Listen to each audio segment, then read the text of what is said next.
Break के बाद मैं मनोज बख्शी आप सभी दर्शकों का एक बार फिर नई तकनीक नया भारत में स्वागत करता हूं। किसानों की आमदनी 2022 तक दोगुनी करने में, सरकार के सपने को पूरा करने में देश के छोटे और मझोले किसान भी पीछे नहीं हैं। वे अब नई तकनीकों का सहारा लेकर मेहनत कर अपनी खेती में तरक्की कर रहे हैं।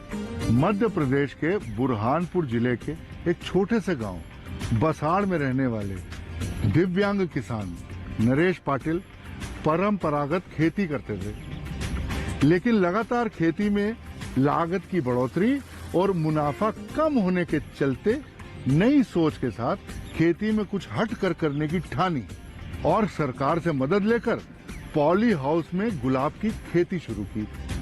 अब किसान नरेश पाटिल इस गुलाब की खेती से सालाना लाखों की आमदनी कमा रहे हैं। देखिए सफल किसान की सफलता की ये कहानी।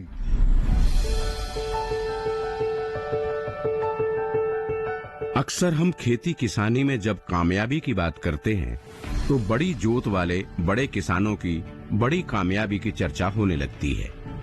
इसमें लाखों करोड़ों की आमदनी और बड़े पुरस्कारों तक की बात हम करने लगते हैं।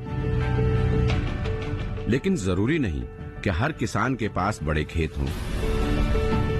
छोटे और सीमांत किसान भी नई तकनीक की न सिर्फ चाहत पाल सकते हैं, बल्कि उसे अपने छोटे खेतों में आजमा भी सकते हैं। अब जैसे मध्य प्रदेश के बुरहानपुर जिले के छोटे से गांव बसाड़ के दिव्यांग किसान नरेश पाटिल का उदाहरण देखिए, जो दोहरी सफलता वाला है।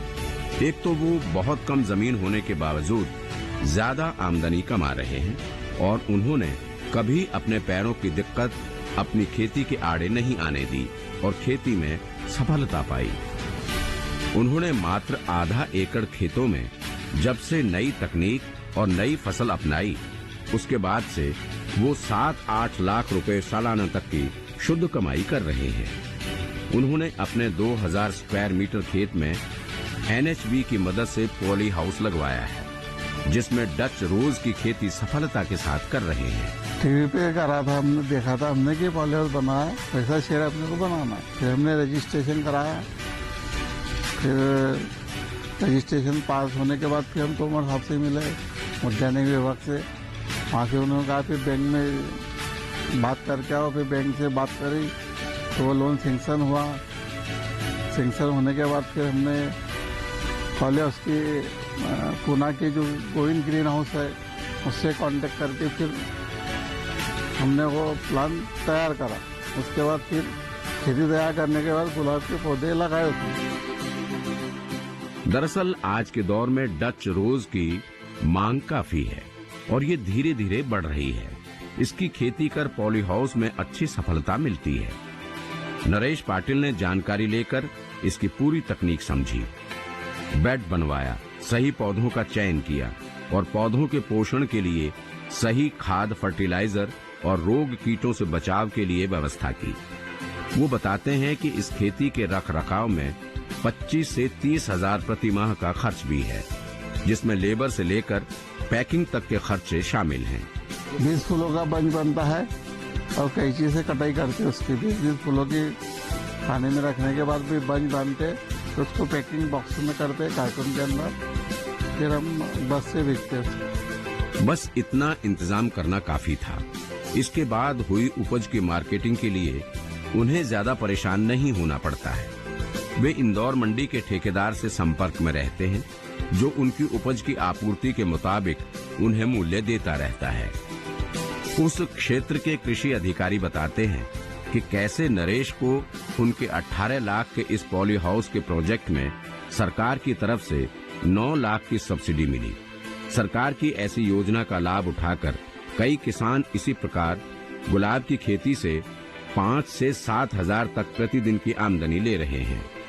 कृषि अधिकारी ये भी बताते हैं कि इस तरह से सरकार की योजनाओं का लाभ उठाते हुए इस क्षेत्र के कई किसान आधुनिक तकनीक का प्रयोग कर दूसरी आधुनिक फसलें लगाकर अच्छा मुनाफा कमा रहे हैं। भाई नरेश पाटिल ने शुरुआत करी थी। मैं उनको बोलो कि यार तू इतना अगर तू खर्चा कर रहा है, तो पहली बार अपने को ये पता नहीं है कि पैदावारी इतनी इसकी कितनी है क्या है। तो उन्होंने बताया कि नहीं, बोला मैं देख के आया हूँ बोले बाहर, तो वो हिसाब से मैं कर रहा हूँ। मैंने ठीक है भाई। तो उन्होंने शुरुआत जो करी तो पहली बार तो जल्दी वो समझ में आएगी हमारे, करते चले जा रहे। अभी जो प्रॉफिट है बिल्कुल अच्छा चल रहा है। उन्होंने शुरुआत जब की तो ऐसा लग रहा था कि इसमें ज़्यादा खर्चा है, पर जब उनसे मुलाकात करते उनके घर पे जाके हम तो वो जो बेनिफिट बता रहे हैं उस हिसाब से मैं भी एक छोटा किसान हूँ, तो मेरी भी इच्छा है कि करना चाहिए। कृषि अधिकारी ने बताया कि नरेश पाटिल ने दिव्यांग होते हुए भी सरकारी योजना का लाभ उठाकर नए ढंग से खेती की और सफल रहे। ऐसे लोग बड़ा नाम भले ना ही बना पाए, पर कई लोगों के लिए प्रेरणा के स्रोत जरूर हैं। आप इनसे बहुत कुछ सीख सकते हैं। ये देखिए आपने कहानी नरेश पाटिल जी की। अब वक्त हो चला है ब्रेक का। मिलते हैं छोटे से ब्रेक के बाद। नई तकनीक नया भारत, नई तकनीक नया भारत।